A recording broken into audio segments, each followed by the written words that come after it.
Des coups de feu éclatent et la nuit bascule d'un coup. Alors que l'incertitude reste maximale et que la menace est encore décrite comme active, des habitants sortent, se regroupent et affichent leur solidarité sans attendre ni consigne ni apaisement officiel. Que dit pour le spectateur le moment où la peur cesse d'être un réflexe de fuite et devient un réflexe de présence? Autour d'Ibrahim Traoré, une légitimité se teste à découvert, ici. Voici un détail important. L'enjeu dépasse l'incident et touche au lien entre pouvoir et rue. Le lecteur gagne une grille claire pour comprendre ce qui suit. Ce qui se joue n'est pas seulement la stabilité d'une nuit, mais la manière dont l'autorité se construit quand l'État vacille et que l'espace public ne se retire pas. La mobilisation décrite apparaît spontanée, portée par des réseaux de quartier, des groupes de soutien, des figures ordinaires, sans leader civil identifié ni hiérarchie formelle visible. Voici un détail important compte parce qu'il rend la scène moins interprétable comme un mot d'ordre orchestré et plus comme une impulsion venue de la base, filmée et diffusée presque immédiatement. À partir de là, deux risques coexistent. D'un côté, un gain de capital symbolique pour Ibrahim Traoré, défendu publiquement sous la menace. De l'autre, une pression accrue de résultats, notamment sur la sécurité et les conditions de vie. Et une question reste suspendue.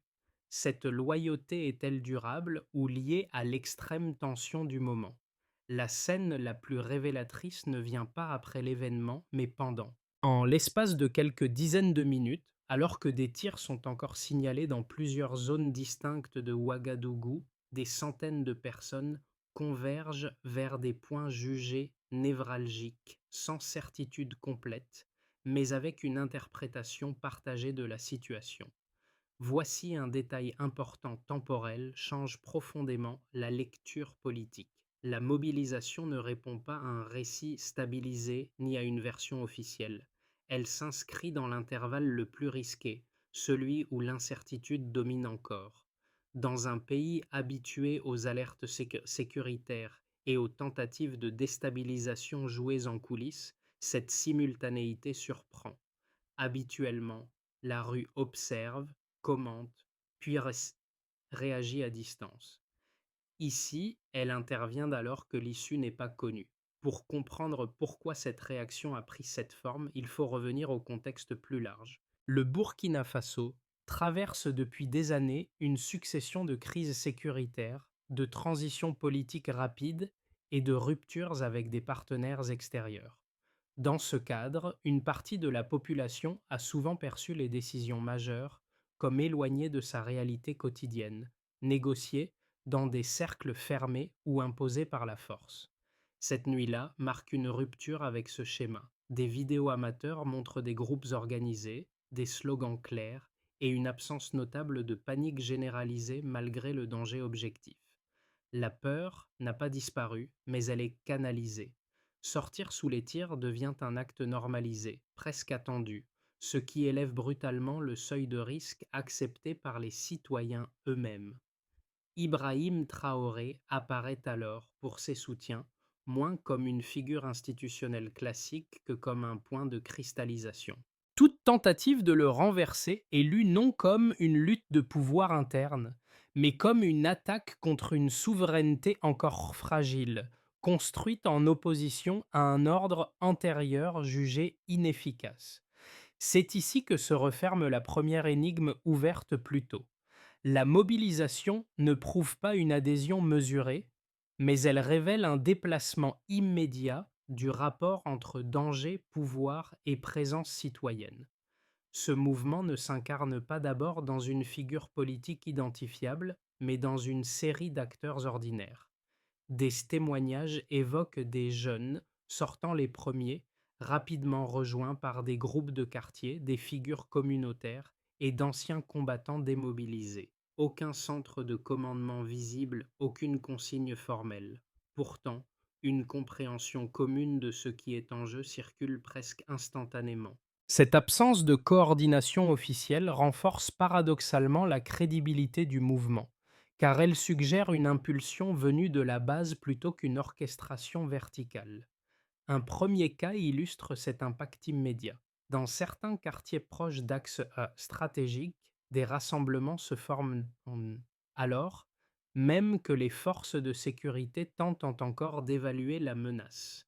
Les civils ne bloquant pas l'action militaire, ils occupent un espace symbolique, rendant visible un signal clair de soutien.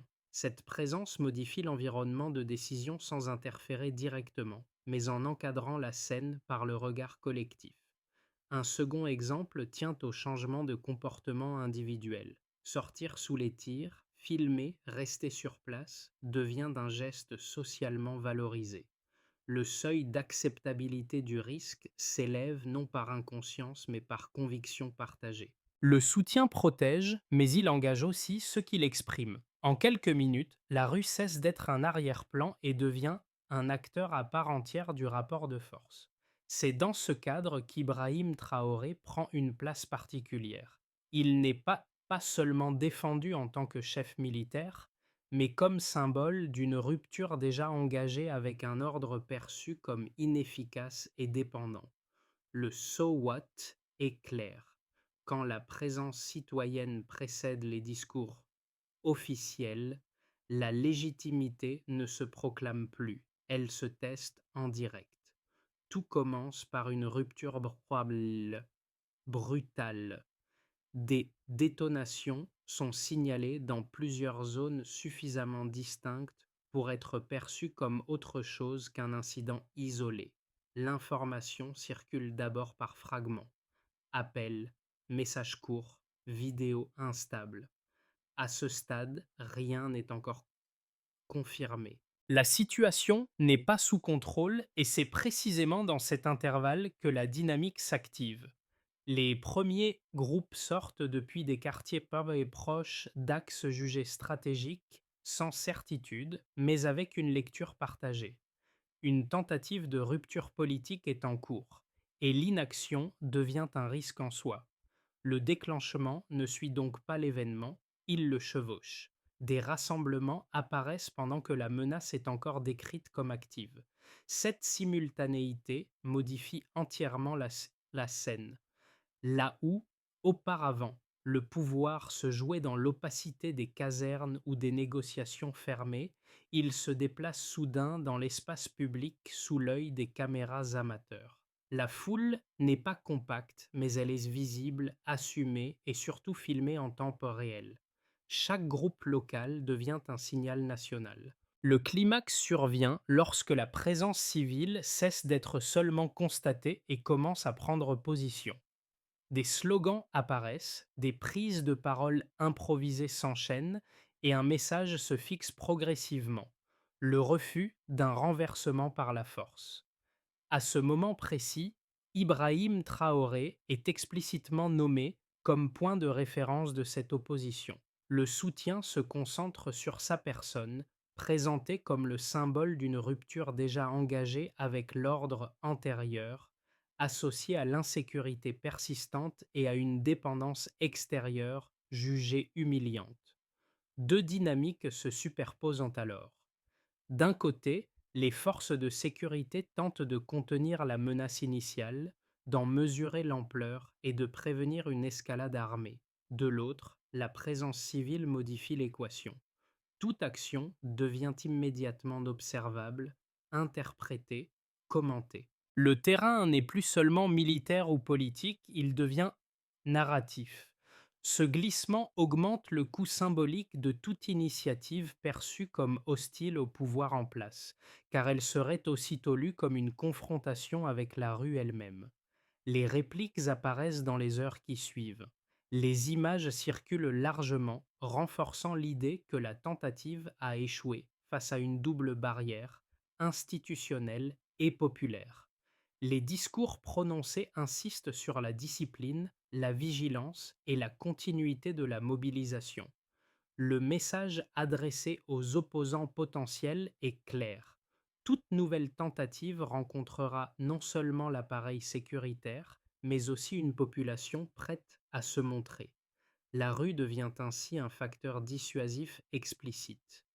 Mais cette séquence produit aussi des effets secondaires immédiats. En s'érigeant en rempart actif, la population devient partie prenante du rapport de force. Elle ne se situe plus seulement en aval des décisions politiques, mais en amont, comme variable à intégrer. Cela renforce la position d'Ibrahim Traoré à court terme, tout en redéfinissant les attentes placées en lui. Le soutien protège, mais il crée aussi une obligation implicite de résultat. La ligne des événements ne se referme donc pas avec l'échec apparent de la tentative. Elle ouvre une phase nouvelle où chaque action future sera lue à la lumière de cette nuit. Avant cette nuit, la situation de référence est celle d'un pays habitué aux alertes sécuritaires, mais aussi à une distance marquée entre la rue et les centres de décision. Les tentatives de déstabilisation passées, qu'elles aient réussi ou échoué, se jouaient principalement à l'intérieur des casernes, des cercles politiques ou de négociations discrètes. La population observait, commentait, subissait parfois les conséquences, mais intervenait rarement de manière immédiate et visible pendant que l'événement était encore en cours. Après cette séquence, un premier déplacement apparaît clairement. La distance temporelle entre le danger perçu et la réponse collective se réduit presque à zéro. Des témoignages concordants et des images diffusées montrent que les rassemblements civils commencent alors que la situation est encore décrite comme incertaine. Ce changement n'est pas mesuré en pourcentage, mais il est lisible dans la chronologie des faits. La réaction n'est plus différée, elle est simultanée, et cette simultanéité constitue le premier indicateur d'un basculement. Un deuxième indicateur concerne la diversité des acteurs mobilisés. Avant, les mobilisations visibles étaient souvent portées par des groupes identifiables, structurés politiquement ou socialement. Ici, les vidéos montrent une hétérogénéité frappante.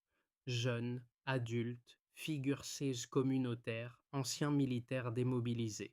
Cette composition transversale contraste avec des démonstrations plus classiques. Elle rend plus difficile l'hypothèse d'une manipulation centralisée et suggère une adhésion plus diffuse, même si elle reste impossible à quantifier précisément. Le troisième élément tient à la vitesse de circulation de l'information. Dans la situation de départ, une tentative de coup ou une alerte majeure pouvait rester partiellement opaque pendant plusieurs heures, parfois plusieurs jours. Voici un détail important. Les images circulent quasi instantanément. Chaque rassemblement local devient un signal national. Cette accélération transforme la perception de masse et crée un effet d'entraînement. Là où le contrôle de l'appareil sécuritaire et des canaux officiels suffisait autrefois à stabiliser la situation, un paramètre supplémentaire s'impose désormais, la réaction populaire visible en temps réel. Ces trois, ces trois deltas combinés produisent un effet mesurable sur le plan symbolique. Pour Ibrahim Traoré, le gain immédiat n'est pas chiffré, mais il est observable dans la tonalité des discours et dans la lecture dominante de l'événement. Être défendu publiquement alors que la menace n'est pas encore écartée renforce l'image d'un dirigeant perçu comme aligné avec une partie significative de la population. Cette perception constitue une forme de capital symbolique accéléré, mais ce capital s'accompagne d'un contre-effet tout aussi important. Plus la mobilisation est présentée comme massive et décisive, plus l'attente de résultats concrets devient forte. La preuve ne réside pas ici dans des statistiques officielles, mais dans la rupture des comportements collectifs observés. Une population qui intervient immédiatement et s'expose publiquement accepte implicitement un niveau d'exigence plus élevé vis-à-vis du pouvoir qu'elle soutient. La lecture quantitative, même sans chiffres précis, converge donc vers un constat clair. Le passage d'une population en retrait relatif à une population intervenant en temps réel constitue le cœur du changement. Ce déplacement n'indique ni une adhésion durable ni un consensus national, mais il modifie durablement les paramètres de la gouvernance. La question ouverte plus tôt trouve une première réponse partielle. Le soutien observé protège le pouvoir à court terme, mais il en augmente mécaniquement le coût d'inaction à moyen terme. Un premier argument critique avance que cette mobilisation, aussi visible soit-elle, ne prouve pas une adhésion majoritaire durable. Selon cette lecture, les foules observées reflètent un moment émotionnel intense, amplifié par la peur et par des réseaux de soutien déjà existants. L'absence de manifestations contraires ne signifierait pas consensus, mais prudence ou silence dans un contexte perçu comme dangereux. L'événement dirait alors peu de choses sur l'opinion profonde du pays et beaucoup sur la dynamique d'un instant exceptionnel. Un second argument insiste sur le risque institutionnel. Quand des civils se portent spontanément au-devant d'une menace armée pour défendre un dirigeant, la frontière entre soutien citoyen et pression politique devient floue. Cette logique pourrait fragiliser l'état de droit en assimilant toute critique à une hostilité envers la nation. À terme, l'espace du débat public risquerait de se réduire, installant une confusion durable entre loyauté politique et sécurité nationale, dérive déjà observée dans d'autres contextes régionaux. Ces deux critiques méritent d'être prises au sérieux, car elles pointent des risques réels. Toutefois, les éléments rapportés permettent une réponse plus nuancée. Le facteur déterminant ici n'est pas uniquement la taille des rassemblements, mais leur temporalité. Le fait que des civils se mobilisent pendant que la situation est encore incertaine distingue cet épisode d'une démonstration organisée a posteriori. Ce critère ne supprime pas l'hypothèse d'une instrumentalisation, mais il en réduit la portée explicative. Ensuite, la diversité visible des participants complique l'idée d'un noyau militant unique imposant sa lecture au reste de la société. L'hétérogénéité sociale observée suggère une identification plus large, même si elle reste impossible à mesurer précisément. Enfin, le risque de fermeture politique n'est pas mécanique. Il dépendra des choix opérés après l'événement. La mobilisation peut servir de levier pour élargir le contrat social ou être utilisée pour restreindre la critique. Pour Ibrahim Traoré, l'enjeu n'est donc pas de savoir si cette nuit prouve une légitimité incontestable, mais comment cette légitimité provisoire sera interprétée et utilisée. La force de la critique réside moins dans sa capacité à invalider l'événement que dans l'avertissement qu'elle adresse sur ses usages possibles. À ce stade, la séquence fournit des signaux, pas une trajectoire figée. Ce basculement marque un point médian de la séquence. Jusqu'ici, la rue fonctionnait surtout comme un baromètre, parfois comme un amplificateur, rarement comme un facteur immédiat de décision. Cette nuit-là, elle devient un élément structurant du rapport de force.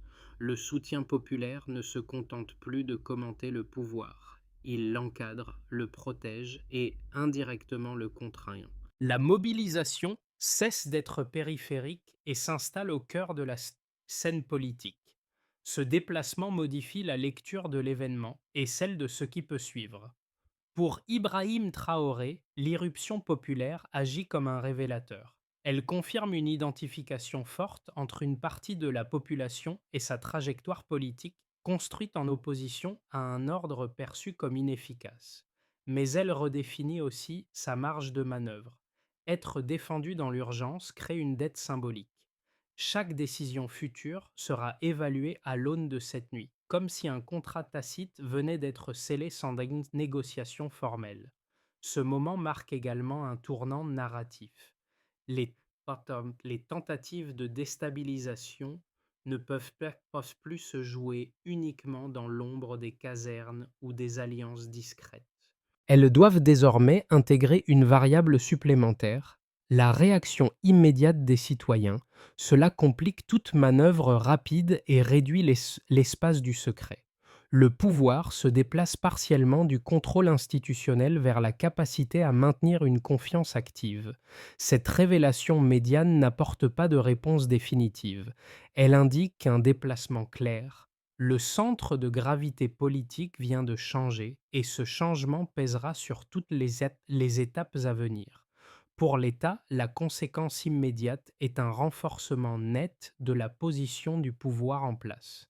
La réaction populaire agit comme une couche supplémentaire de dissuasion face aux tentatives de rupture institutionnelle.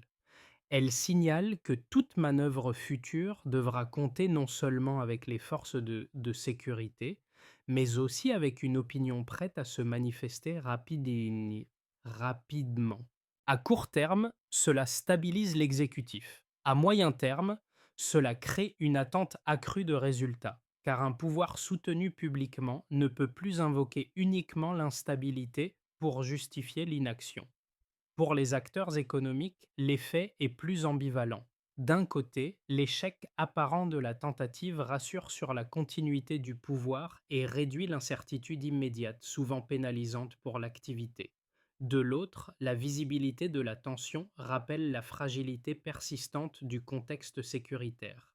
Les entreprises locales observent attentivement si cette démonstration de soutien se traduira par des décisions plus prévisibles, notamment sur la sécurisation des axes, la gouvernance quotidienne et les relations extérieures. La stabilité perçue gagne en intensité, mais reste conditionnelle.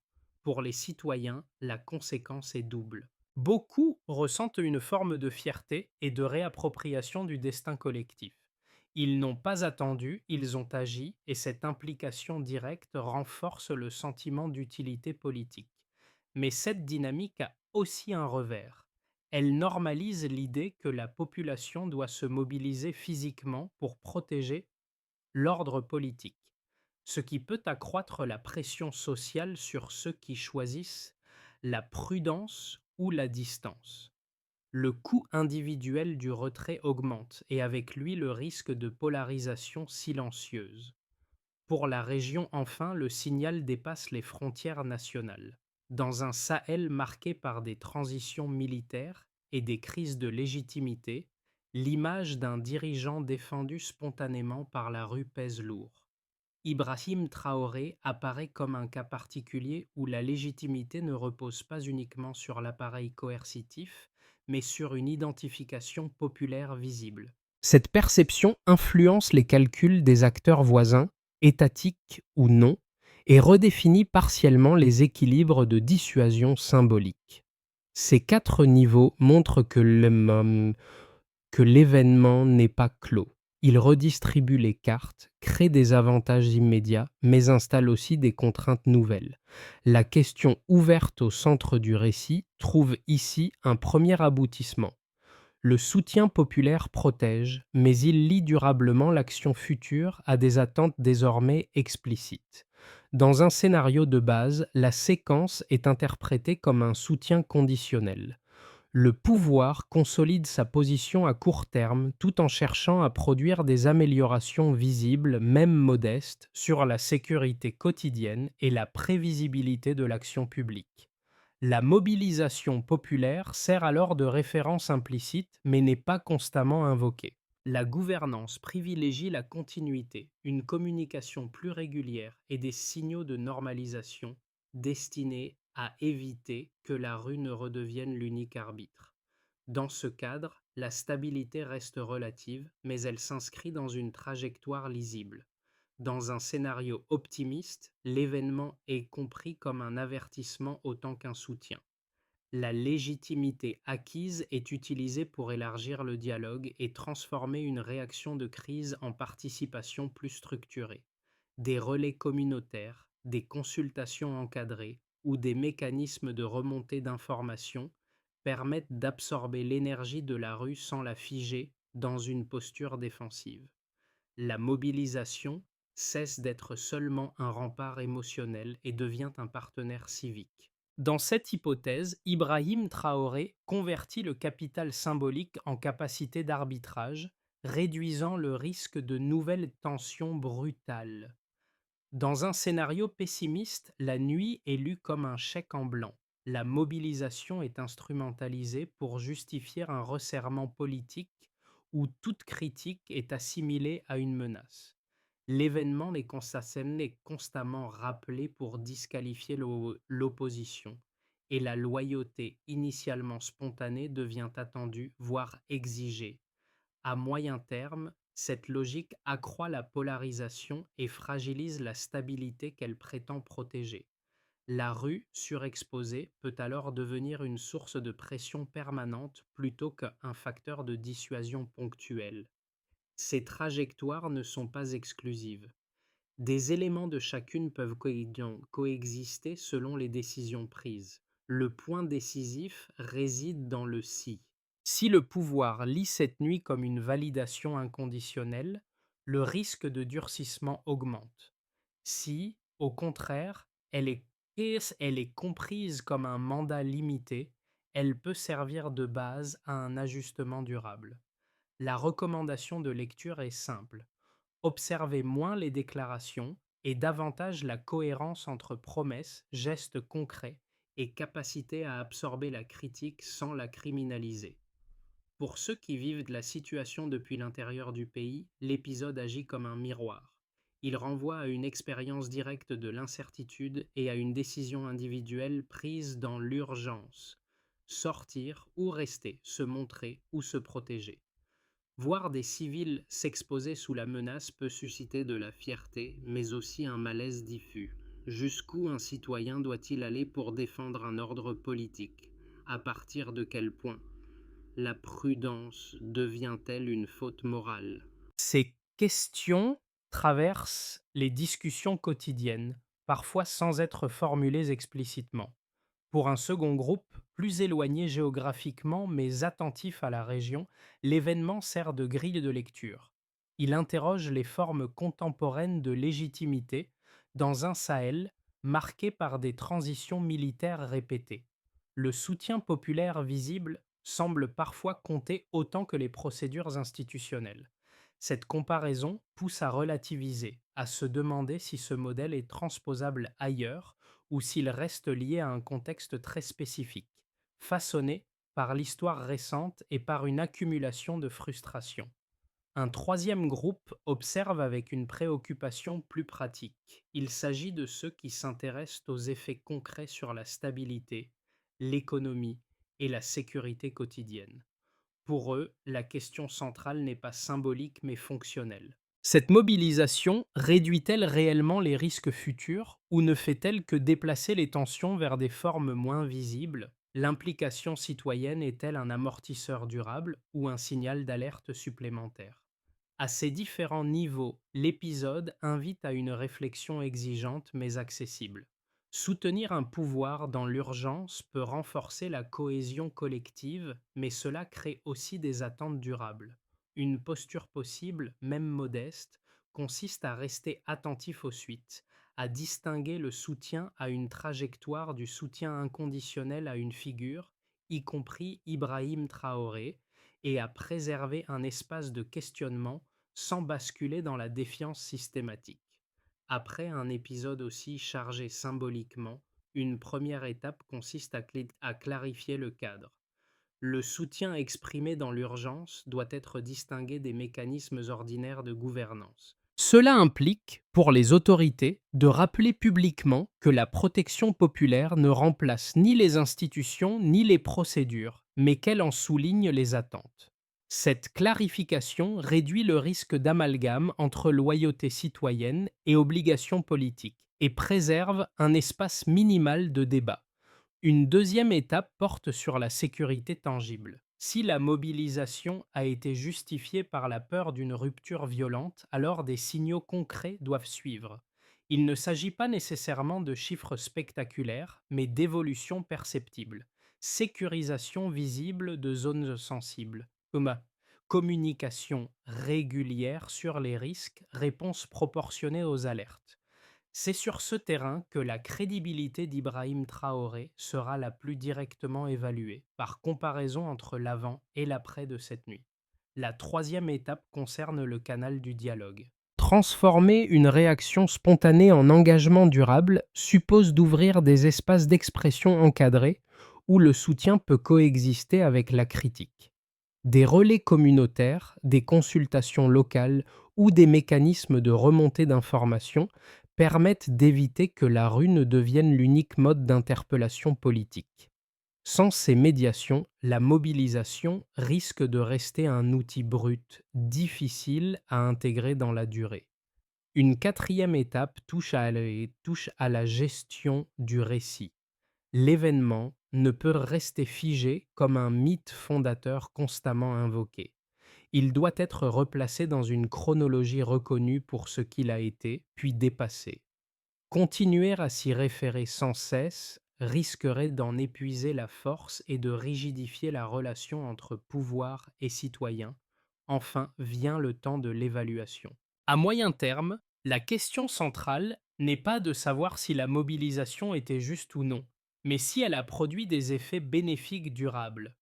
C'est à ce niveau que le soutien initial peut se transformer en confiance stable ou se dissoudre progressivement. Le récit revient à une image simple déjà entrevue plus tôt. Des personnes ordinaires sortant sans consigne, guidées par une conviction plutôt que par un plan. Voici un détail important: des rassemblements improvisés traversent toute la séquence comme un fil discret. Ils ne renvoient pas à un héroïsme spectaculaire, mais à un choix collectif fait dans l'incertitude, à un moment où l'issue n'était pas connue. Cette décision a donné un sens immédiat à l'événement, bien au-delà des coups de feu eux-mêmes. Pour beaucoup, Ibrahim Traoré est devenu à cet instant un symbole condensé de ce choix. Non pas un symbole figé, mais une projection. Rester debout quand l'ordre vacille, être défendu quand la menace est encore active. Mais un symbole vit de ce qu'il permet ensuite. La fidélité exprimée cette nuit-là n'était pas une conclusion, elle était une ouverture. Elle disait à la fois: nous sommes là et rien n'est acquis.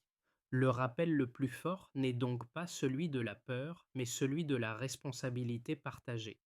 Quand la rue s'engage ainsi, elle ne délègue pas totalement son avenir, elle le met en jeu. Le soutien protège, mais il engage autant ceux qui le donnent que ceux qui le reçoivent. Ce moment appelle moins une célébration permanente qu'une mémoire active, capable de rappeler pourquoi ce soutien a émergé et ce qu'il exige en retour. Voici un détail important: dépasse le cas précis observé.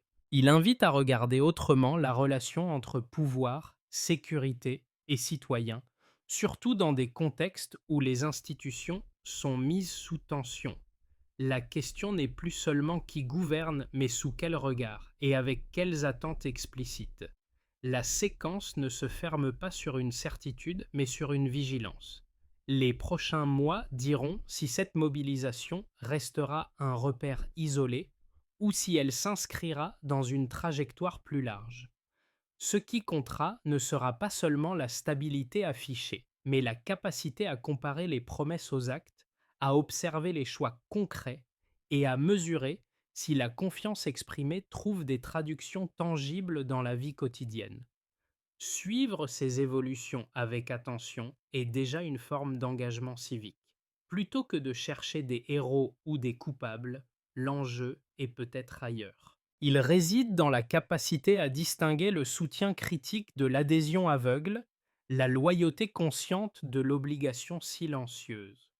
Dans des contextes fragiles, cette distinction est essentielle pour éviter que l'exception ne devienne la règle.